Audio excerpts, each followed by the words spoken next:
Hello and welcome into the USL show where we are shorthanded at the moment, but we've got some people coming in.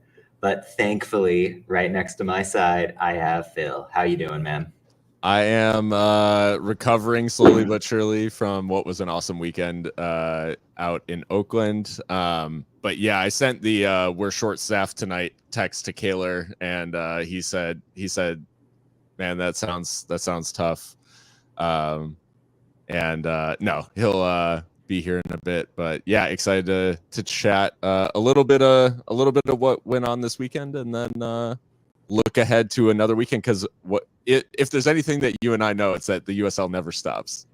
Yes, yeah, it is nonstop, never quit. We've got a game at 11 a.m. tomorrow, so Nothing like a nice tea time kickoff, you know. right.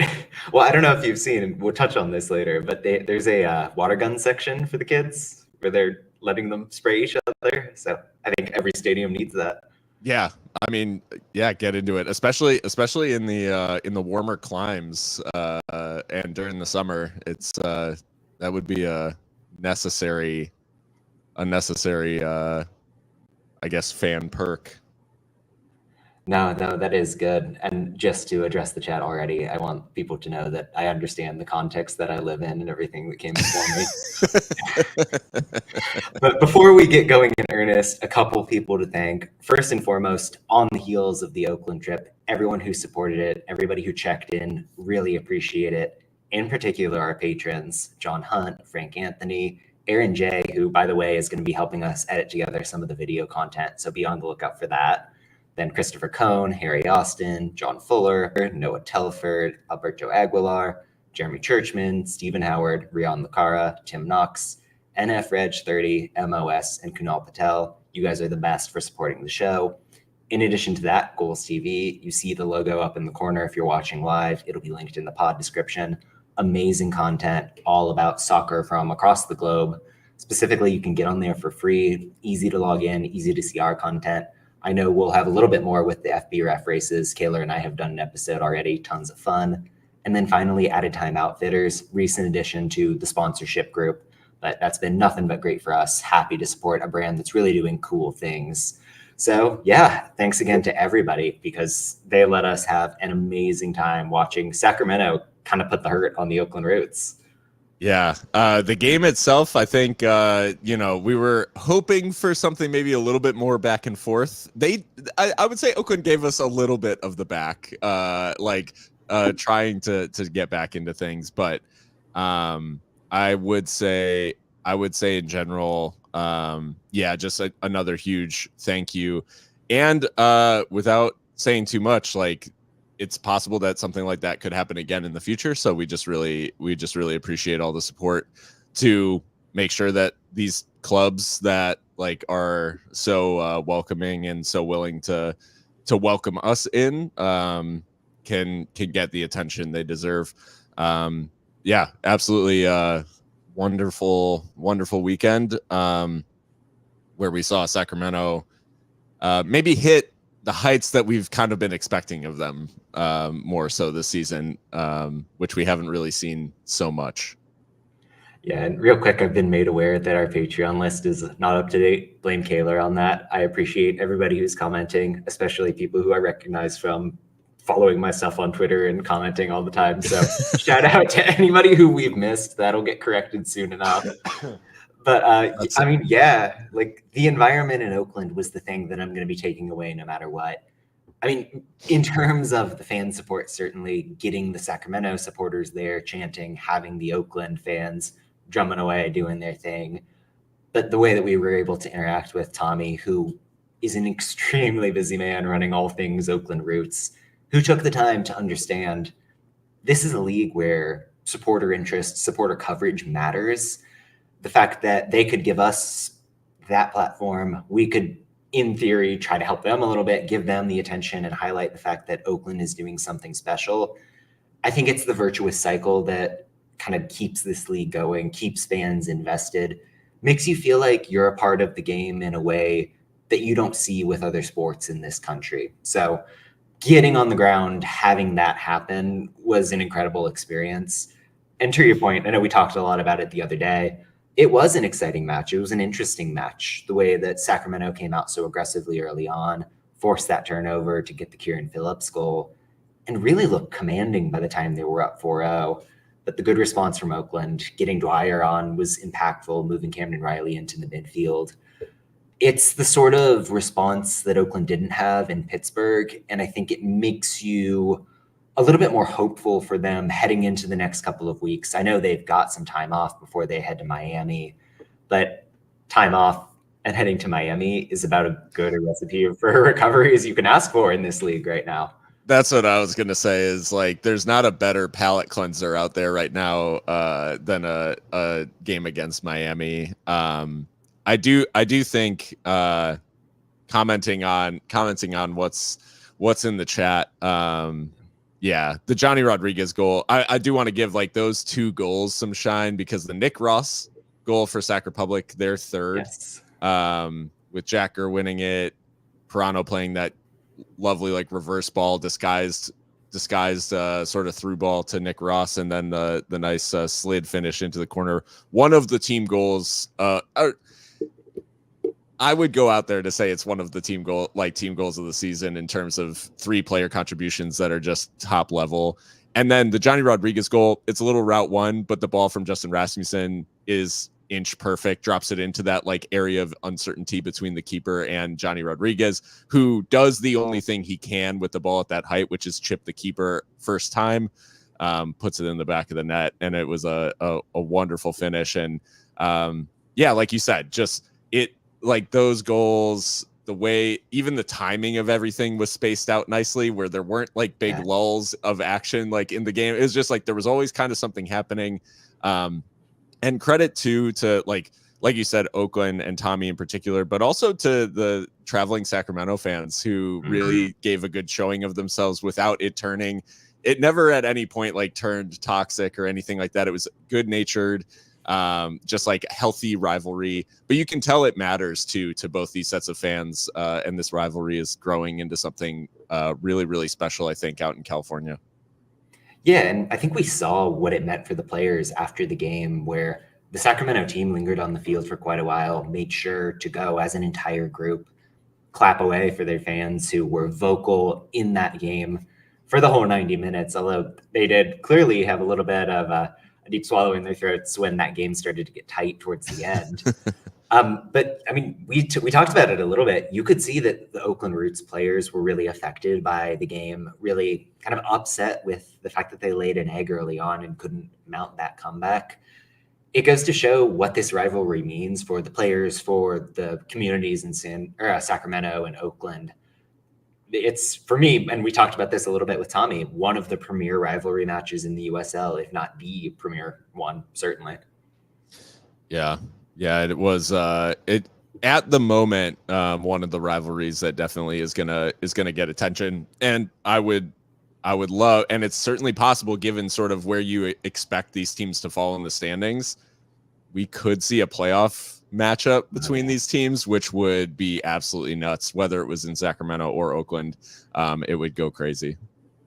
Yeah, and one more note before we move on. I mean, from where we were at vantage point wise in the stadium, I was then coming back today trying to get some clips just to have material on the press to maybe write about it later.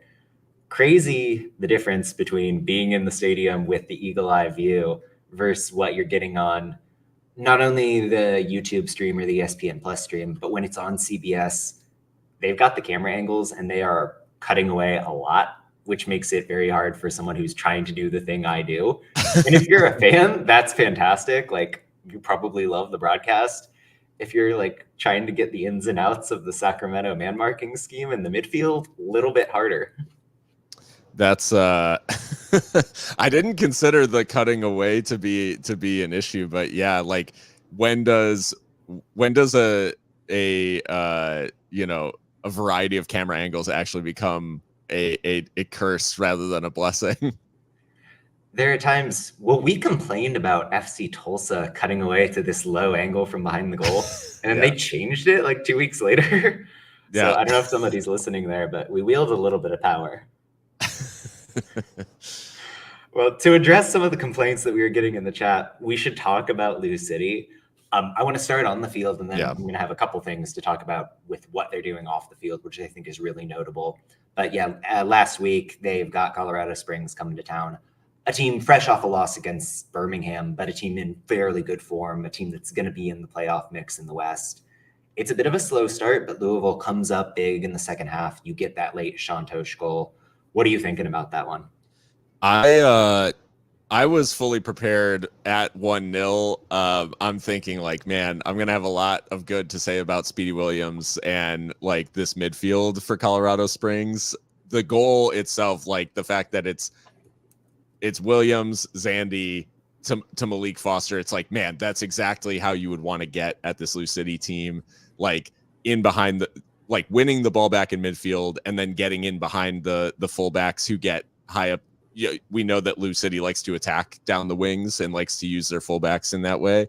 So Malik Foster doing that sort of like outside to in run, in behind. It's just like exactly what you would draw up for Colorado Springs. And if you're going to get a win in Louisville, if you get a penalty at like and a chance to retake the lead, you simply got to take it. And like that Ronaldo Damas penalty, it's tough because it's really a thick coat of paint away from going in. But Damas misses that chance.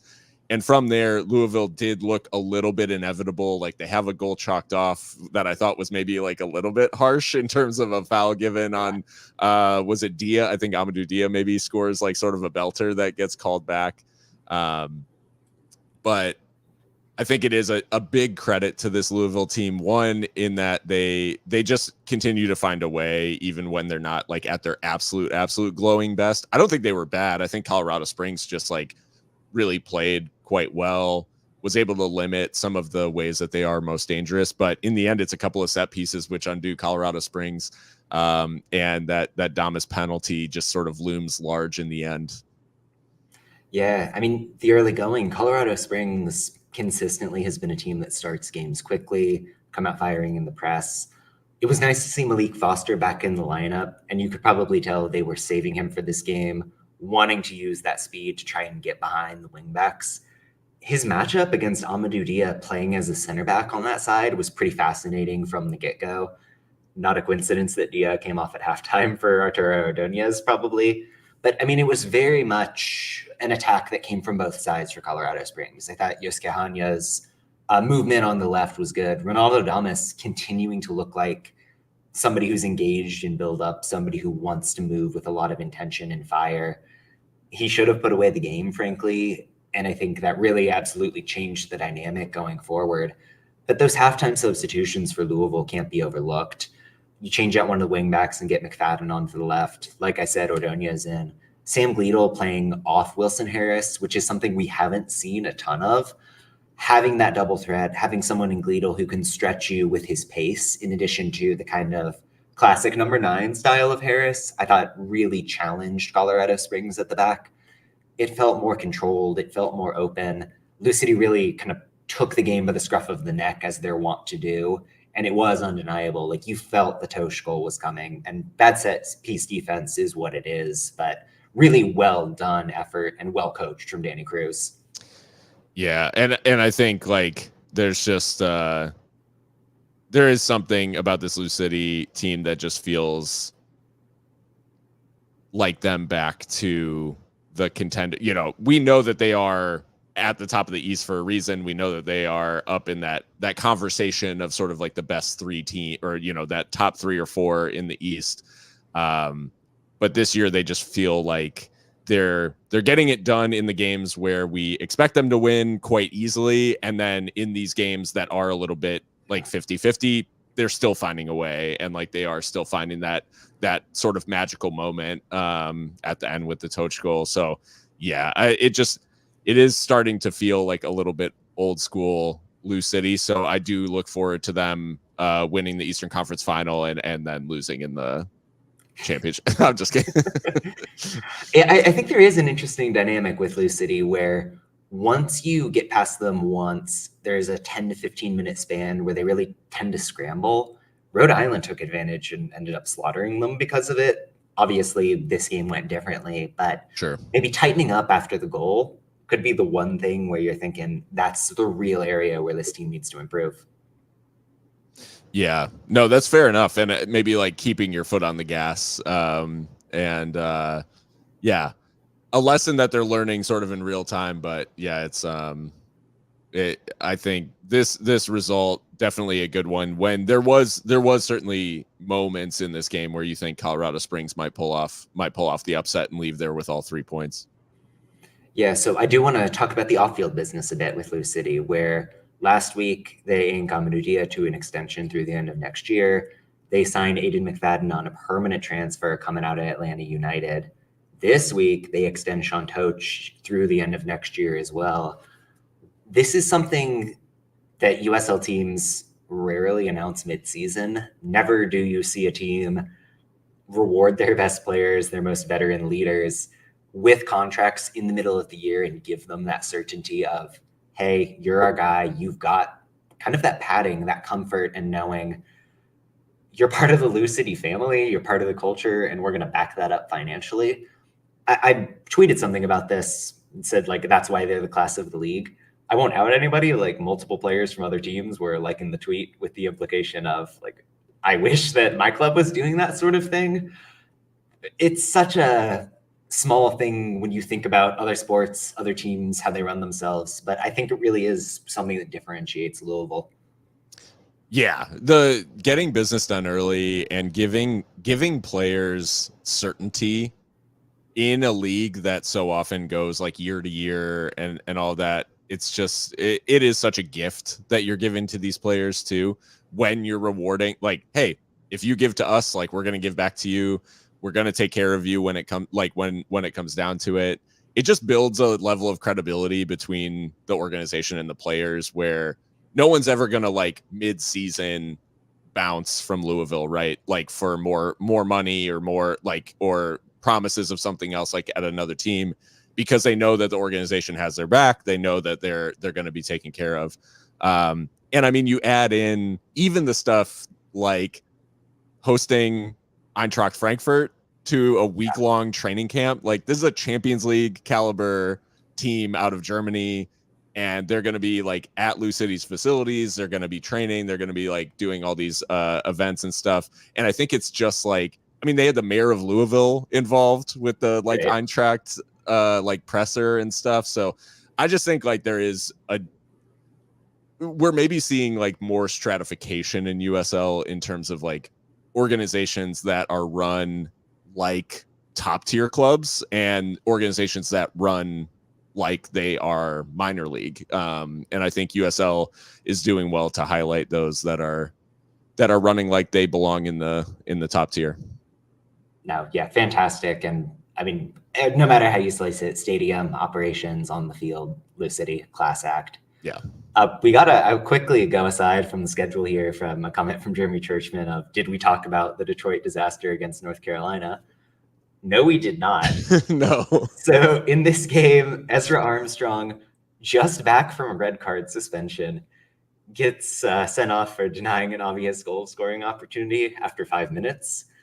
Detroit then proceeds to look like the most static and idealist team possible for the next, 80 minutes or so. North Carolina gets a counterattacking goal through Evan Conway. Detroit does end up equalizing, and I think there's a lot of credit to, one, kind of just letting Devin Amumensa go wherever he wants, and two, Victor Becerra coming off the bench, providing the movement and the spark that Detroit so often lacks in the forward line. If you're North Carolina and you're down a man for 85 minutes, you're probably happy with a point no matter what. If you're Detroit, against a North Carolina team that had just given up 5 goals while shorthanded against Charleston, gotta be disappointing. Yeah, I guess like it just feels like this version of Detroit, they haven't really figured out how to link this attack back up, like with the personnel that they've now got. They had the departure of Ali. Dude. When he came in, I even talked on the show a lot about how, like, man, it just really looks like this was sort of like the missing link, and he's really knitting things together. he brings Maxi into the play more. He's bringing Amo into the play. Now, like, they've been sort of using, I think it's Morris, like, out on that side, Yeah. and he's just not really able to replicate the amount of work that Coot was doing in there, and it's just, I don't know, like, the gulf has just been sort of demonstrating itself. It's not to say that Morris is a bad player. Like, I think he's been fine. He's actually chipped in a couple of goals. Like, I think he's played well. Um, but it's in these sorts of games where you need, like, as soon as North Carolina go down to 10, this is already a team that defends very well, right? Like, we can't deny that, like, yes, they're off of conceding 5 goals, but more often than not, they've been able to frustrate really good teams. And the second they go down to 10, they're not doing anything but packing all 10 of those guys in the box. And you need the players to be able to pick that lock, and Sure. Detroit just doesn't really have the personnel to do that. And they're not really built for the half court offense, if you will, where it's they love to play on the break. They love to be able to sort of get teams out of shape.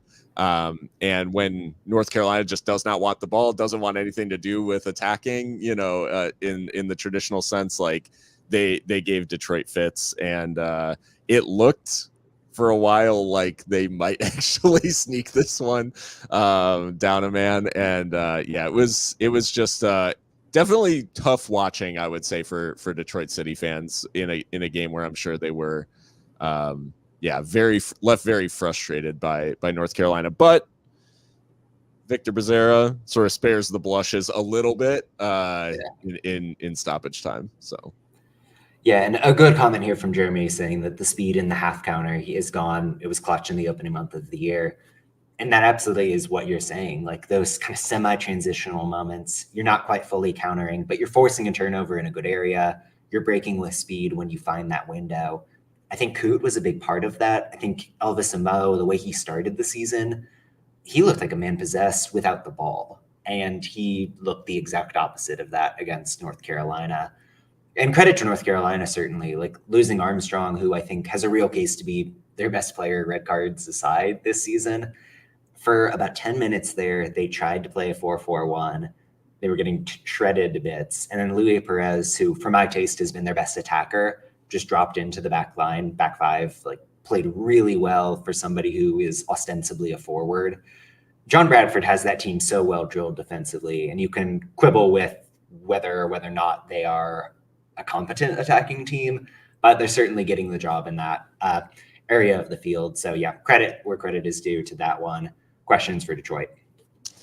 Yeah, big questions. But I mean, they've also got some, I guess, they've got opportunities coming up to sort of right the wrongs, and they take on SAC.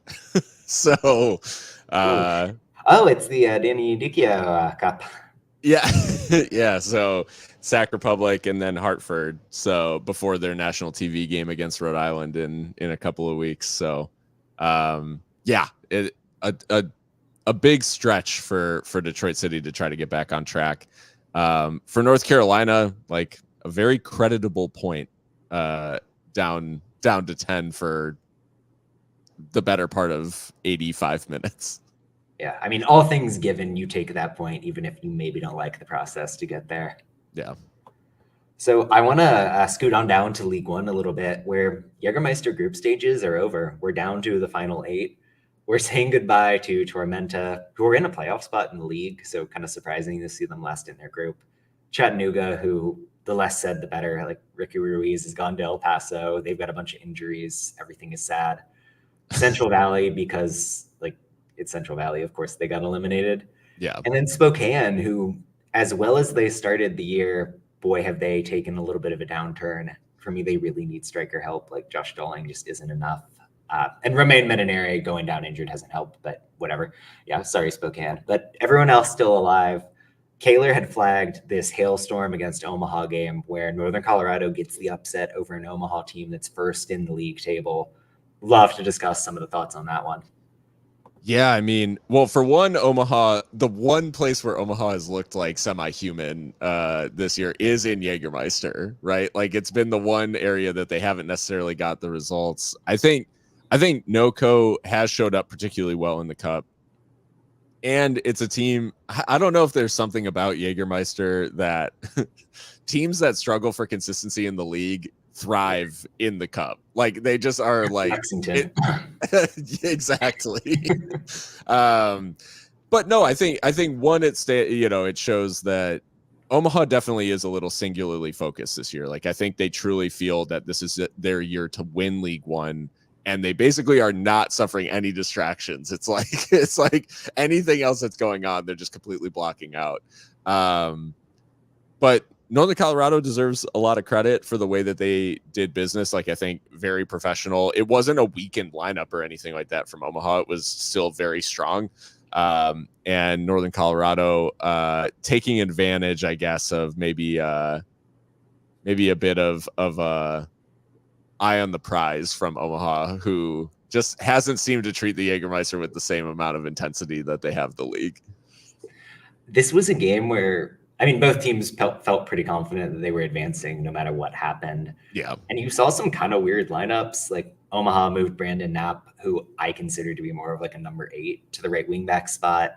They had Zico Lewis making a rare start. And I mean, if you knew that Zico Lewis, Aaron Gomez, and Steven Dos Santos was the League One front line, like that's ridiculous.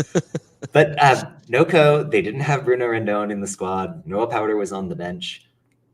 They inverted their fullbacks. So Yamazaki was on the right and Opara was on the left. And I've been thinking about this all day, and I have absolutely no idea why Eamon Zayed did that. Like, if you look at how they played, there was no difference. But clearly it like had the intended effect. For whatever reason, it let Billy King and Real Hill like do what they needed to do on the wings. Ethan Horde was immense in hold up. He really withheld the pressure of that Omaha back line well.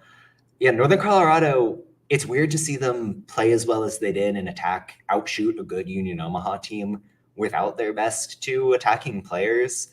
That's what they went out and did. I mean, they focused on the long game for sure, but it paid off for them. Breck Evans gets that one in the second half to really seal the deal. Impressive result for a team that went 4 wins, 2 draws, no losses in the Jägermeister Cup. Yeah. They in a group that I guess like Spokane, like you said, falling off, but in a group with Union Omaha not losing a single game.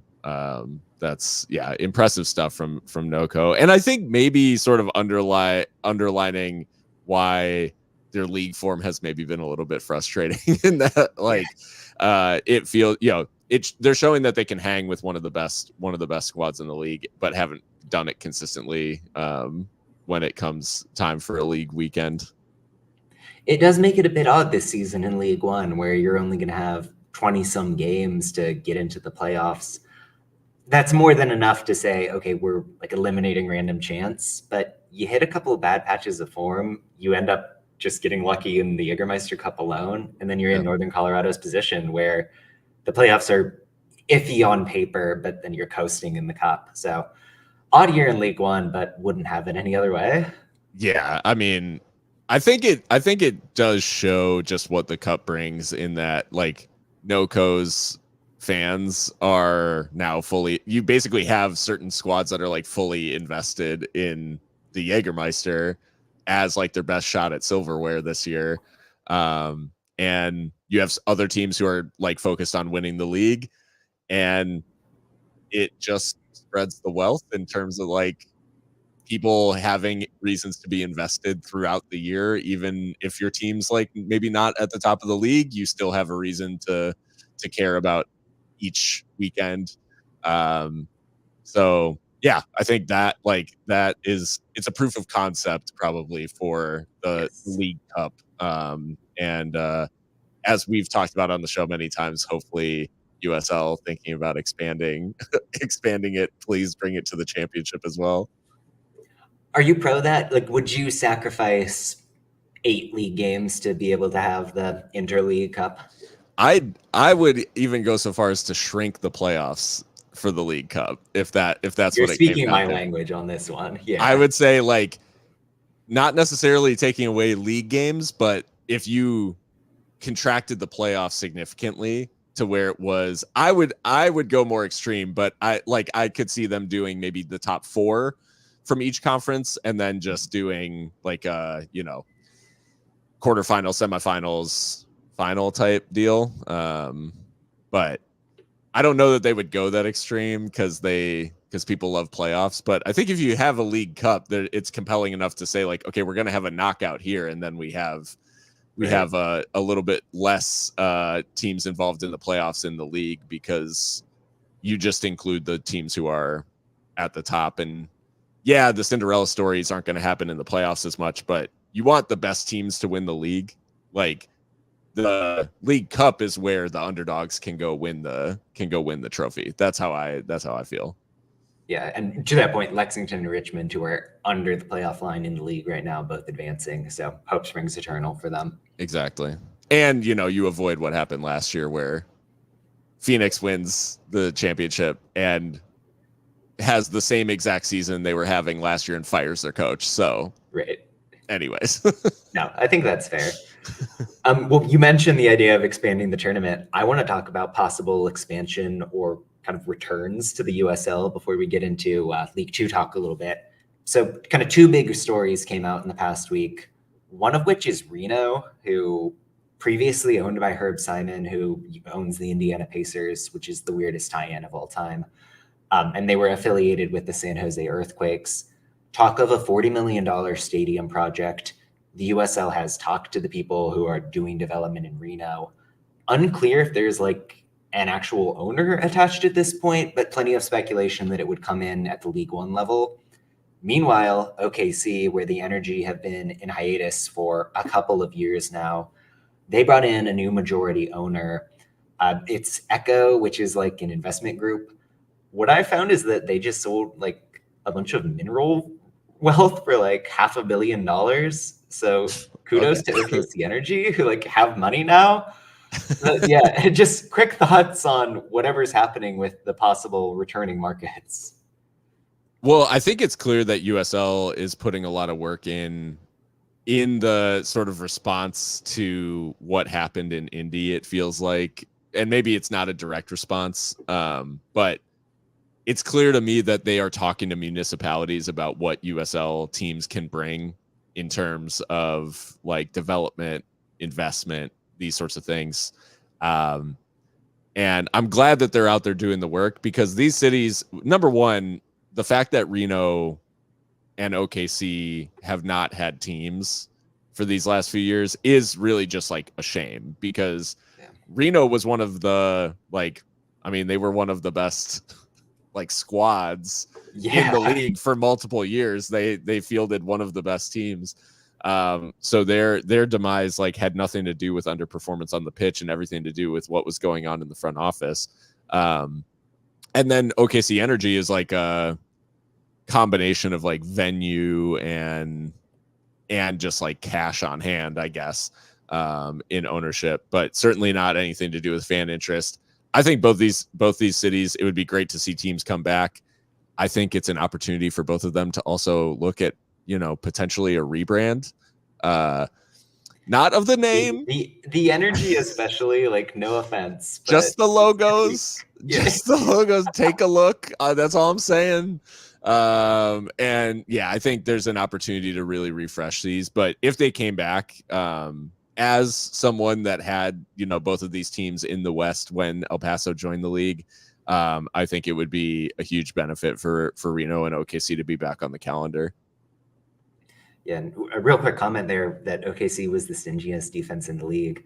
It was Ibiaga, that was Connor Donovan and Mitch Osmond, but it was Lee Vaidman coaching that team, he's taken over in Spokane and kind of the reason they're going to be in the playoff mix. So smart coaches end up in jobs. But if you look at 2019 attendance numbers for OKC and Reno, they would both be in the top half of the league this season for fan support. These are 2 markets that make so much sense. Reno, I understand why you're dropping them to League One. It is a smaller city. It doesn't command the TV market. And more importantly, it fills out the West Coast there. OKC is a market that has kind of been a weird focal point of the whole soccer wars thing, whether it was Rayo OKC, rumors that... RIP to a real one. R.I.P. to a real one. The birthplace of American soccer, Yuma. So Yeah, that's right. Everything about that team was just legendary. Long live that turf. Everything about it. I I OKC. paid The homage rumors. to it this weekend. Yeah, yeah, right. We were there at the site of once and future best turf in America. No, but OKC was allegedly going to be a target of Next Pro if USL couldn't get its act together. So bringing in someone with a bucket load of money, like that's a really big thing. And of course, like you don't want to overstate what Next Pro is doing within the expansion, but it really does put some pressure on you if you're the USL to kind of do what MLS is doing with Indy and like get these cities on your side, even if there isn't something necessarily in the immediate offing. And OKC is different. Like there's sort of the precedent where Chesapeake Energy, who are the natural gas people, like bought out the Sonics, brought them there, did that whole thing. Not one to one necessarily, but like person with mineral wealth or whatever, like reviving a team is always a good sign. Yeah, and we've got a nice little shout here from Ben talking about killer A-League and USISL team names. Mm-hmm. We should revive all of those old brands. That is better than. I mean, I don't have anyone in particular I want to dog on, but you're seeing a little bit of weakness with recent things. Yeah, the Chicago Sting has always been a big sticking point for people as like a huge NASL brand that was very underutilized, and people didn't really know why the Fire like didn't use the Sting name. So yeah, a lot of gold there. There was talk about that possibly being the brand when Wilton, the NASL, were looking at Chicago. It's a cool color scheme that's, well, I guess we've got a lot of yellow and black if you're thinking USL wise, but listen, the more the merrier. Yeah. So we've got Kaler possibly coming on in a second here. I'll take him back off because I don't know if he's alive or not. No, I'm alive. I'm not using my camera. This is like the call in cave. Yeah. This is a call in show. Kaler's about to give us a piece of his mind about USL League Two semifinals. Kaler, this is the perfect timing because we were waiting for you to hit up on League Two. Yeah, I mean, I don't have my notes in front of me right now because I'm literally just leaving the school. But let me tell you, like, there were so many good games, but the League Two conference semifinals, there was seriously not a single banger. I mean, I think it was Pedroia ended up winning after being down a man, down by 2 goals, and then end up getting at the end of added time, get the equalizer. Phil and I were talking about this one live, the Peoria game, yeah. I mean, it was unbelievable. Lionsbridge, I think, was the only team to win by multiple goals. It was ridiculous. And it was just 2-0. It wasn't like it was a blowout. I mean, seriously, the League Two playoffs were awesome. I know you guys have probably already touched on it, but even after the Oakland loss, the people of Oakland were so excited for 510 to win.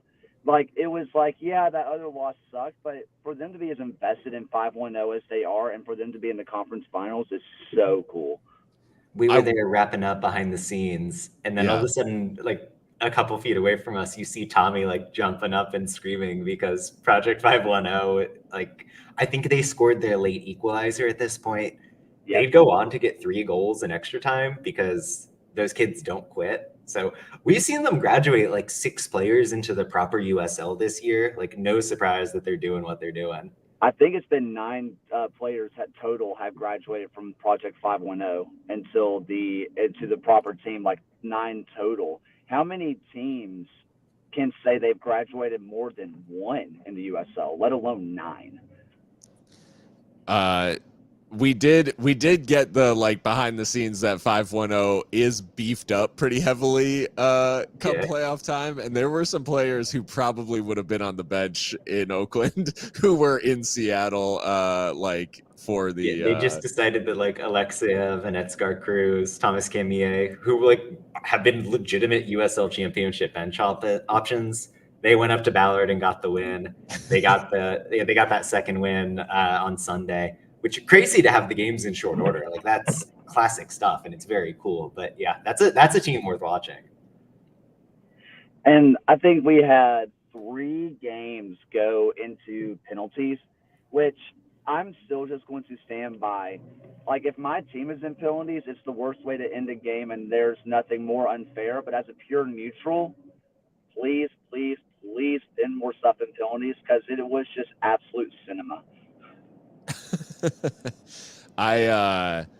Yeah, the Peoria City game was nuts. Like for those who didn't see, against Des Moines Menace, which obviously one of the class like organizations of League Two, and not that much longer before they make the jump into the professional ranks. But Peoria City equalizing in stoppage time of added time to make it 5-5, having had multiple players sent off, and then forcing penalties and winning on penalties.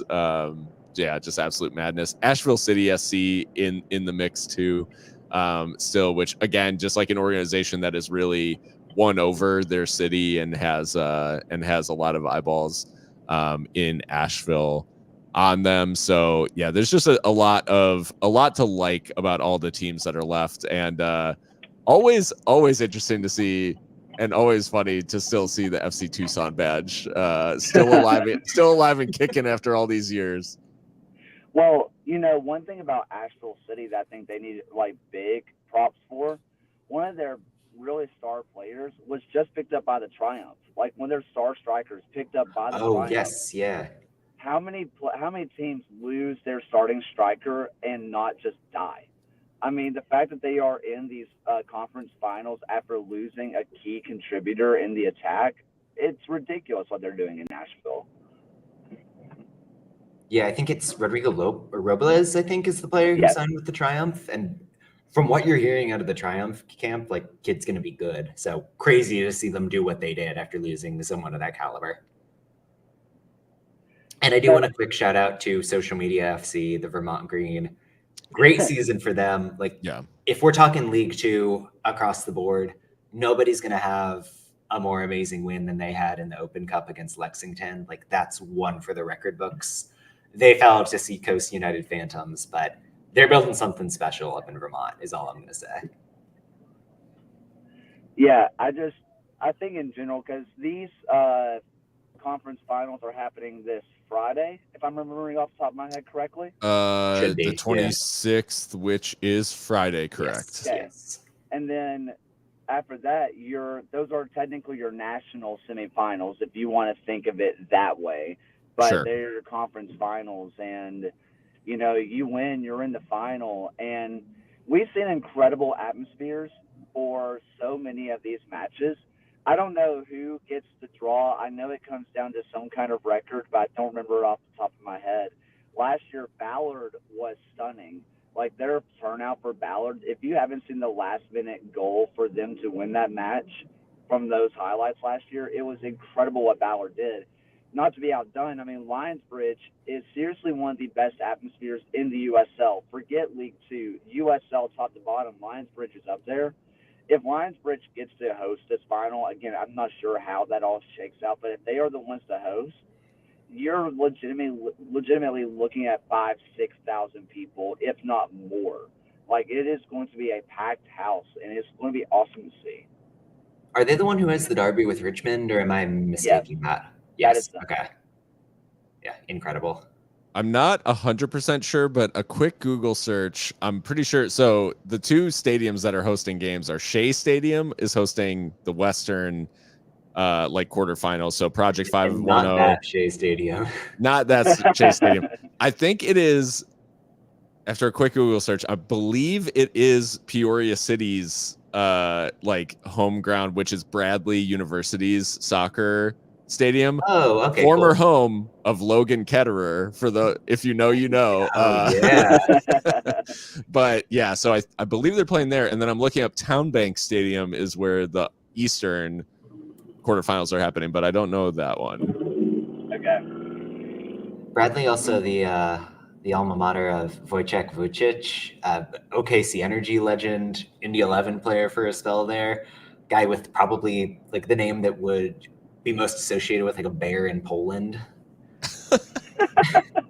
Town Bank, and I did find Town Bank Stadium, Lions Bridge FC's home ground in Newport News, Okay. Virginia. So so that'll be where the Newport Eastern News is one of the best named cities in the United States. Fantastic. But yeah, some good stuff on offer. And for those who are like, how would I even go about watching one of these if I'm not going live? They are all free to watch on like the USL League 2 website.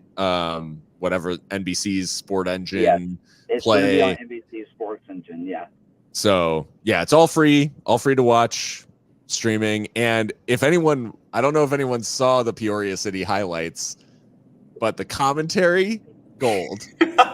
It's so good. Screaming. The man was screaming on their equalizer, just absolutely losing his mind. So totally worth it. Real quick commentary note back in the championship side, we got Ross Davenport on color commentary on Galazzo for the Orange County game. He's somebody who's like the king of League One, so very happy to see him in a two-man booth. There is no harder job than those brave commentators who are holding it down one man, calling a League One game. That is an impossible job, and they just kill it. I mean, just in general, Ross is the best. Like, Sure. The USL, I know a lot of people want to talk about, oh, well, this home broadcast sucks. This home broadcast sucks. In the end, it's a home broadcast. I think it's okay for the media a little bit homers. But when you look at you guys, you have guys like Ross, you have guys like Mike, you have guys like Devin. I legitimately think that the national broadcast guys in the USL are the best in the country. It's hard to find anyone better. Yeah, no doubt about it. Real quick before we went to picks, I wanted to shout out, there was a much ballyhooed announcement coming from Andrew Vasiliadis, former owner of the San Diego Loyal. Didn't end up being anything soccer warsy. Very cool nonetheless that they are putting out the Loyal Legacy, which is like a hardbound book all about the multi-year existence of the San Diego Loyal, giving out, I think, 300 copies locally, selling the remainder of the 619, matching the area code, on the internet. Cool to see that team living on, and I just felt like, give it a shout out if you somehow are a Loyal fan living under a rock. Like, be sure to get this piece of memorabilia because it's about as cool as can be. Even after death, they still remain to be one of the best clubs to have ever connected with their community. I mean, when you look at just connecting, I mean, we were blessed to see Oakland this last week and just how much they connect with their community. New Mexico does a stunning job. San Diego Loyal did it about as good as anybody, obviously Detroit City as well. I mean, if you're looking at how to connect with the community, how to connect something early and make people care, I mean, those four clubs should absolutely just be like, you just copy exactly what they did because you can't do it better. I want the book, but I feel like it's bad if I take one of the very few copies away from like an actual San Diegan. San Diego. Maybe we buy it for Alan and then we just all request to borrow it and then we can like ship it around to each other just as like a little book share. Yeah, there we go. The USL show lending library. Well, I won't dally anymore because we've got some picks, and I'm finally going to make Ben Clemens happy here because we're talking about the biggest game of the season, the biggest game on the American sporting calendar, Loudoun's 11 a.m. camp game. They're coming off a draw, but they're a team in very good form. They're hosting the Charleston Battery, who just got a brace from Nick Markanek. They're playing well. It's the spotlight. That place is going to be filled with kids, many of whom who have water guns if you're in the east section of the stadium. This is going to be a mayhem, chaos, whatever you want to call it. Kaylor, let's start with you. How are you feeling about this game as an event, and who do you think is going to win? First off, it's my favorite game of the year. I said it last year. So perfectly lower league. And we have temporarily lost Kaylor. Oh, he's back. There we Magic. Oh no! Oh, you're back. You were just in the boondocks, is all. Again, I believe in. You're not wrong. You're not wrong. You believe in who, Kaler? Yeah, so we are going to get Kaler out of the thing for a little bit here. Phil, you go ahead and talk about this game, and we'll get that hot take back in here. As a spectacle, I'm excited. It just so happens to be that this week, and John knows this already, but I am off work this week because we're going on family vacation later this week. So I have the availability to watch this game like unhindered. I feel like I'm on summer vacation, and so like many of the children who will be in attendance at this game, I have the same vibe. I do think as good as Loudoun have been recently, and I certainly don't want to take anything away. I think I made a snarky comment about them a few weeks back about like, hey, you know, they just I think I said Tampa Bay just ran into the buzzsaw that is Loudoun United. Well, they sort of are now, and I do think like it is a problem. That being said, Charleston is really starting to rediscover some form. I think especially Mark Hanick's scoring goals has been a real like flip back to sort of like business as usual at the beginning of the season after this little dip that they took. So I am backing Charleston to win this one in the early kickoff, but I'm looking forward to watching it regardless. Yeah, I mean, like I've got work meetings, I've got things I need to be doing between 11 and 1. I fully intend to be as attentive as I can to this game because this is why we cover the sport. Matchup wise, I think that Loudoun's back 5, back 3 is set up pretty well to defend against this battery team. I think McCabe and Skundrich have that spatial relationship down where they're going to cause some real troubles for Aaron Molloy and company down the middle. I think that Charleston's defense is something that we don't talk about nearly enough. I think they're very well equipped to shut down what Loudoun does with their interchange. I think Molloy, the defensive presence in the midfield, another thing that we don't really discuss, but he's absolutely brilliant in that phase. That's going to be key here. I know Charleston kind of has a tough spell ahead. Like they've got Tampa Bay coming up real quick after this one.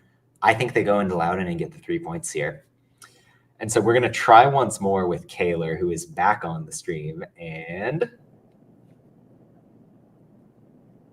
the crowd goes mild. In the power of mimosas and water guns. Yes, we do. Let me cook. Let me cook.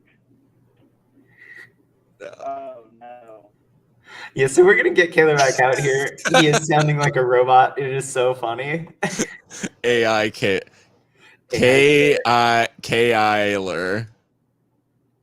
There's something in there. Yeah. So we're going to talk about Tulsa and Indy next up. Tulsa, kind of the Philip Goodrum FU game against Memphis over the weekend. Indy really took their most brutal loss of the past 3 or 4 months with Tampa Bay in town. I wouldn't necessarily say two teams on different trajectories, but teams at a crossroads nonetheless. So let's get some thoughts. I'm backing Indy. I think that is, you said Indy, Tulsa, right? Yeah. Okay, just making sure. So yeah, I am backing Indy for this. I think that my hesitance with Tulsa is that anytime they do get a good result, I always end up chalking it up to the other team being bad and not Tulsa doing anything good, which is deeply unfair of me. But I think it has also been proven a little bit true in just how Tulsa's form has gone more broadly. I think Indy's in, like we said, they are maybe in a little bit of a dip. They got caught. Maybe they are involved in the Open Cup.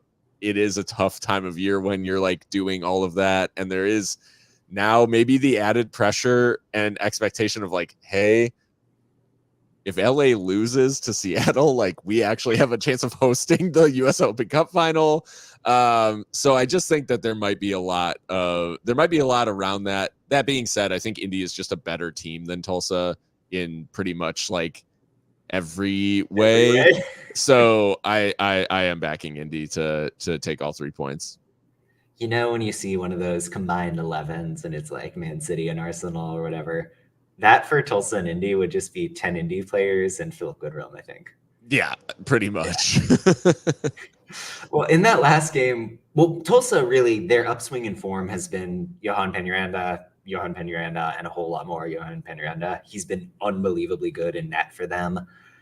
That last game against Memphis, they got that wonderful goal from Goodrum, but defensively, they were very reliant on the fact that Memphis couldn't swing around them, didn't have the ability to play over a very narrow defensive shape.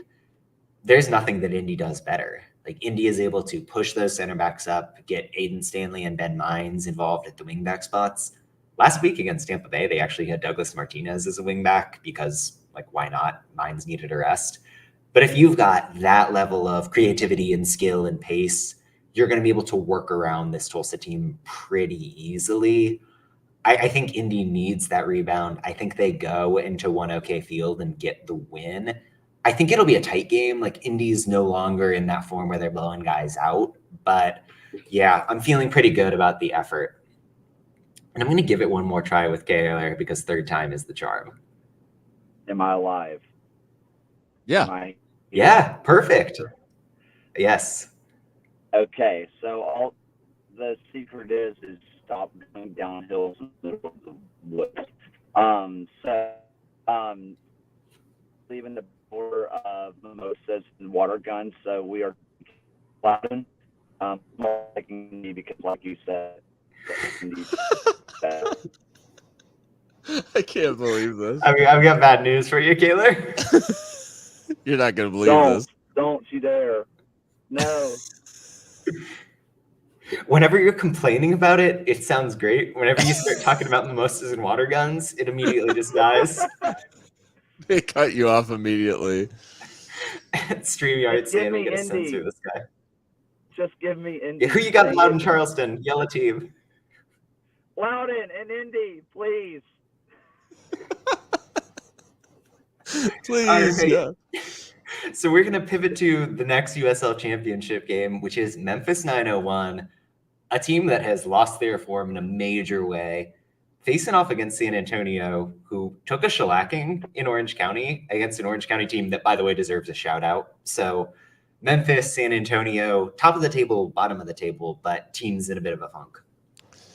I am taking Memphis because I'm taking basically everybody who plays San Antonio at this point. I just haven't seen enough from San Antonio to suggest that they can hold off Memphis. And the issues for Memphis are it's a reversion to like what was plaguing them early in the season, which was just poor finishing. Not a huge issue with chance creation, not a huge issue. Like they aren't giving up like a ton of goals or anything like that. Well, except I guess the one time, but I think like to me, recapturing that finishing form is a little bit easier than some of these other teams that are, and in particular San Antonio, who have like much deeper issues about the way that they play, the way they create chances, the way they score goals. So I think like the crisis in San Antonio likely deepens, and Memphis get the win. Yeah, Memphis. When Nico Brandt went down and Marlon stepped up and became that number 9, who not only was stretching teams with his pace like he's always going to do, but was really finishing, was really opening up players like Luis Fernando to get their own goals. This team was clicking. Now teams have figured out the patterns. They understand what Marlon provides. I do think if there's a team where like a long ball over the top to kind of speed-based overloads in the channel is going to work, it's against a San Antonio side who plays a hyper-aggressive style. They've lacked structure for a lot of the season. Often Kevon Lambert is the only number 6 in that team. I think that if Sofiane Jafal gets right into the squad, that could be a game changer. That's like a crazy good signing. And I know he left Orange County under kind of weird circumstances, but if you could imagine a piece who makes that midfield make sense between Jorge Hernandez and Lambert, Jafal is kind of that player. He'll be game changing at some point. I don't know if it's this match. I also don't trust Memphis enough at the back. I don't think that they've got the goal scoring vibe right now. This one's going to be a draw for me. Am I here? You are here. Oh my God. Mimosas, water guns. Are we still alive? Are we good? Test 1, 2, 3. Yeah, didn't curse you this time. Yeah, and John Yeah. makes a good point that Marlon won't be playing, but I mean, Knight Pickering isn't going to score. Sure. Let's be real. Loudon, Indy, not San Yes. Antonio. So That's a good philosophy. yeah. Okay, so let's pivot on now to League One. We've got 2 games we want to hit. First of which, Spokane and Charlotte, 2 teams from across the spectrum of League One, standings, coast to coast, what have you, style of play. Phil, how are you feeling about this matchup? And you are on mute, by the way.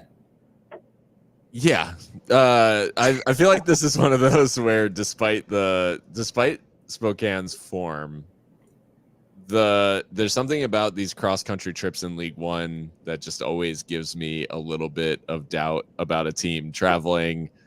That there's always sort of these weird results. So I am actually taking Spokane to like bounce back a little bit against Charlotte, despite the fact that Charlotte likely, I mean, they are favorites sort of across the board, form wise, everything. But I think going to Spokane, Spokane ends up with the win.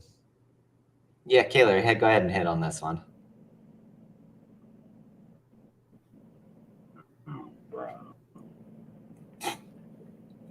Why not? Okay, so yeah, Spokane, they've really been in a funk. They've tried switching to this back 3 system. I don't quite like the balance with Akale, Darling, and Heel in the front line. Darling is somebody who's not giving you the goals. He keeps wanting to drop in for touches, trying to hold up play. That's the whole point of having Luis Heel in your team, right? Like he's going to swoop into the number 10 role, do that for you. It's really kind of wrecked the patterns that made them so successful early in the year. And certainly it's an understandable instinct to want that shape. They've struggled with their goalkeeping, whether it's Mauricio Valdez, whether it's Brooks Thompson on loan.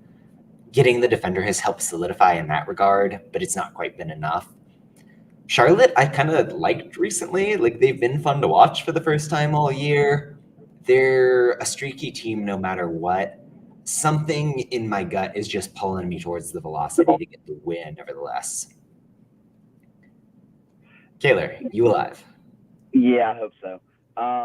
So I think where I'm kind of feeling on this is that Charlotte, even though they have been in better form, I still think it comes down to the fact that I think they're still just really relying on Pack to save them. Like, I think they're just still really just relying on, I mean, he gets another penalty save the last time they were in the league, and it's just been what propels them forward. Their attack is really good, but in the end, when Spokane is flowing, theirs is honestly better and more consistent, but they're, like you mentioned, just have not been where they need to be. I'm going to take Spokane, but it kind of depends on like what you mentioned with Doling, because you have Luis Heel, and if Doling is trying to be Luis Heel, he's not as good as Luis Heel. So we'll see how that kind of shakes out. So I'm going to take Spokane anyway. Yeah, one more to round it out. We've got Greenville taking on Knoxville. A Knoxville team that on the sly, well, if you're counting a penalty kick win as a real win, they've won 4 straight games. That's a team in form after they really kind of hit the doldrums midway through the year. Greenville in own quantity, near the top of the table in League One, advancing in the Jägermeister Cup. Phil, take it away. Yeah, I'm going with Greenville. A little bit of this one Knox bump is sort of like a false positive for me, in that their win over Northern Colorado in the league is they play the last 10 minutes up a man, and they still only managed 4 shots in the whole game. Like they just really were limited by what Northern Colorado did. Greenville, I think the quality has just been there, and they're not that far removed from a 2-0 win over one Knox. This time they're going to be at home. I think they get it done again. I do have Greenville winning this game. I like how Knox is playing. I think that Kempis Tequila, like becoming a real striker in the League One level, has made this team at least semi-interesting again as a possible dark horse. we've talked about a lot, like Angelo Rosales, Sievert Hoagley, guys who had a little bit of championship tenure have come good in the center of the park for them. But Greenville got back to basics against Richmond over the weekend in a way where you saw what you wanted shape-wise. You saw them dictate the terms. Took a bit for them to get the ultimate go-ahead goal and finish it off with a second. But it was triumph ball in a way that was a little bit more recognizable as compared to a fairly calamitous Omaha loss. So I think Greenville's going to end up taking this game and continue their kind of get right tour. Yeah, I'm kind of feeling the same way where we kind of, like you mentioned, we saw very much a scared Greenville against Omaha, and it looks like they kind of fixed that problem. And so even though One Knox has been in form, it hasn't been pretty. Like, the point total looks good. I think the actual film does not look as good. So I'm going to take Greenville on that front. Beautiful. So that's it in terms of picks. We've got some recaps in. Any other stray USL thoughts, Phil and Kaylor, if you've got any monologuing, we would love it.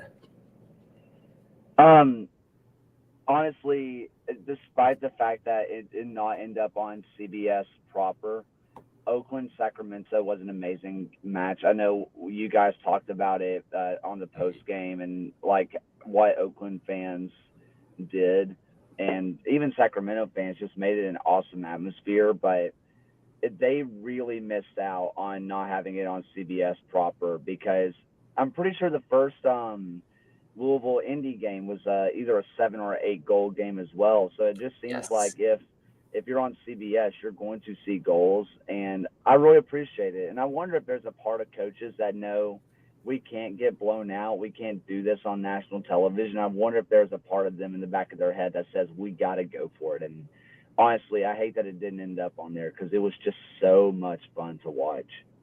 I mean, everyone we talked to was pretty open about the fact that they were up for this game. Like, Kim Riley, I think, literally said he circled it on the calendar, quote unquote. Like, you could tell both these teams wanted to give it their all because they knew what audience was going to be out there.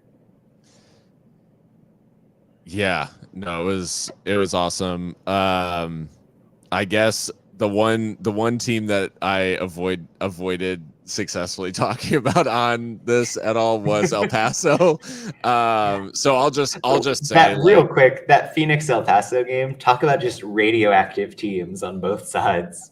Oh, just like, yeah, the vibes were absolutely cancerous, like throughout. It was terrible. Because it's like Phoenix fans are rightly pissed about like how the organization has handled everything around Danny Stone and how they sort of hung him out to dry, and just like the whole like leak situation, all this stuff. Like, it's just been horribly toxic. And then you have us come to town in Locomotive and just pile on like more nonsense. I think like the tough thing for this Locomotive game is like it's hard to analyze on the one hand because there's so many sort of like forced additions and changes. They're literally having to like pull off the signings of like Ricky Ruiz and Robert Coronado. Like, they're having to pull them off just to fill the team out for Phoenix. Like, it was literally, I don't know, it was the first scene of Mighty Ducks 2 where, you know, Emilio Estevez starts getting the gang back together, Gordon Bombay for the Junior Goodwill Games or whatever. Like, that's how it felt. Unfortunately, he hasn't been able to see, I think, enough time with this squad. And then you add in the fact that there's just I don't know, there's just something like deeply wrong with Locomotive, like well beyond sort of the tactics, the players involved, all that sort of stuff. Like, there is just, you know, something's rotten in El Paso, Texas. I'm just not really, it's hard to even pick apart because it was just so pathetic, like thing. Yeah, just absolutely brutal viewing. Absolutely brutal viewing for 90 minutes, and the inevitable result in the end was another Locomotive loss, even with all of the bad vibes coming out of Phoenix. Real quick, well, I should shout out on the Phoenix situation. Go listen to the latest episode from PHNX. Interesting times for the media scene in Phoenix relative to their relationship with the club. The fans are unhappy. Things are not great. I think you mean the supporter correspondent. That's right. I am. Owen is going to be in town on his way to cover the Hartford game, so I'll get a drink with him and catch up on things that are definitely going well for everyone's favorite supporters correspondent. Real quick, we also got the comment from John Fuller about Pittsburgh finally figuring out how to score. We talked about it a lot relative to the Oakland win 2 weeks back. Hartford is going to Hartford to a certain extent, but like the way that Pittsburgh is able to keep territory, they're able to kind of use, we talked about this a bit, Phil, on the stream over the weekend. Yeah. The way that their strikers don't really have to score, like as long as they're occupying defenders and letting the wingback skin in or forcing set piece opportunities, like that's doing the job for Pittsburgh. It's a lot of luck finally coming due for them. So I don't know what their true level is, but they certainly feel like a team that'll be back in the playoff push.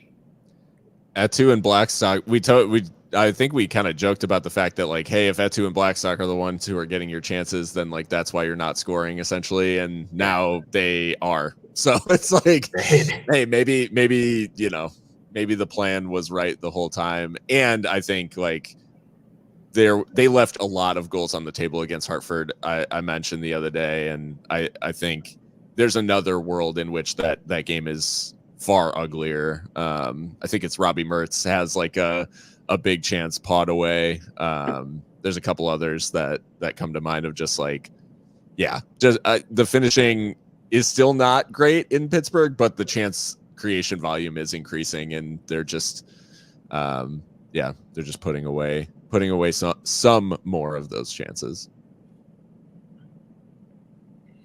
Cool. Well, I think we are good as far as the recaps. Thanks again. I know I thanked the patrons. I thanked all the sponsors up top. But again, like without your support, none of this is possible. None of Oakland was possible.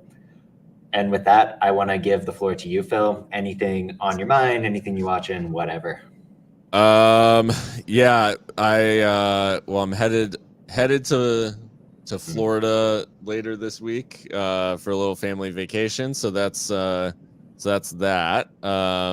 So I'll be trying to keep up with stuff over the weekend out there, and then in terms of shows and stuff, it's House of the Dragon right now still. That's really my appointment viewing. I actually watched the last episode in the airport on Sunday night because I was which I was nervous about. I mean, for anyone who knows the reputation of Game of Thrones, I was nervous about, but it was a relatively low-key episode from that perspective. So anyways, this season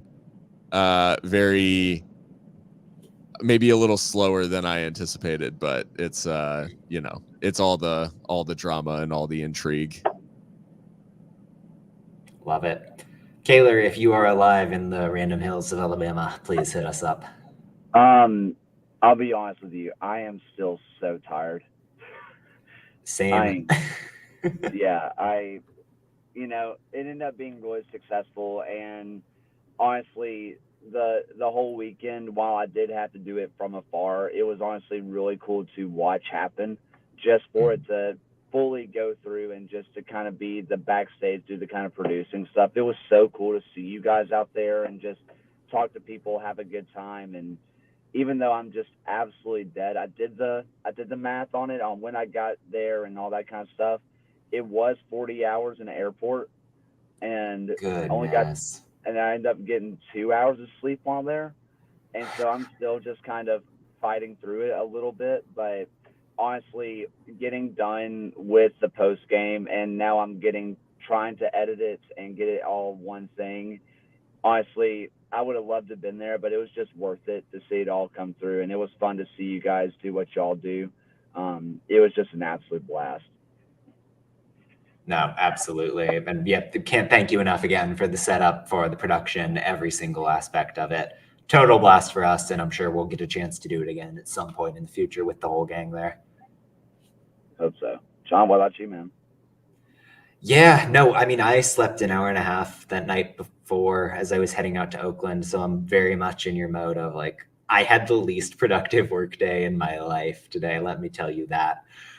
But yeah, I guess I'm excited for the finale of Presumed Innocent, the remake of the old 90s Harrison Ford movie. It's Jake Gyllenhaal, a bunch of character actors. I think I shouted it out, but yeah, last one tonight.